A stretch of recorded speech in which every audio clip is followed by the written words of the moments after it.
પાટણમાં તો એવી ઘટના બની જાણે પેલી કવિતા ના હોય.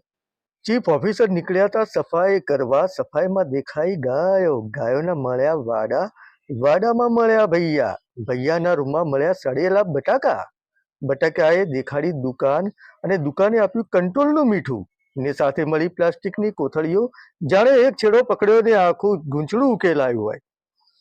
આ રમત હવે ખાલી રમત નથી રહી. પકોડીમાં સડેલા બટાકા ખવડાવતા તત્વો અને પ્રતિબંધિત પ્લાસ્ટિક વેચનારાઓ સામે ચીફ ઓફિસરે કાયદેસરની કાર્યવાહી કરવાની અને આકરા દંડની તૈયારી બતાવી છે. પાટણના જાગૃત ચીફ ઓફિસરની આ સફાઈ ઝુંબેશ માટે એક લાયક તો બને જ છે. હો બોસ.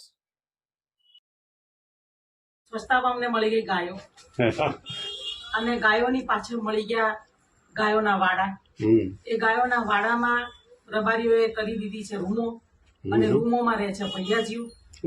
ભૈયાજીઓને ત્યાં ગયા તો મળ્યા સડેલા બટાકા અને સડેલા બટાકાની પાછળ અમને મળી ગયું આ મીઠું. બરાબર, એટલે એમ કરતા અમે મીઠાના પગેરા અહીંયા પહોંચ્યા. હવે આનું સરકારમાં અમે રિપોર્ટ કરશું. આખી સર્કિટ હોધી નાખી. હા, ચેનલ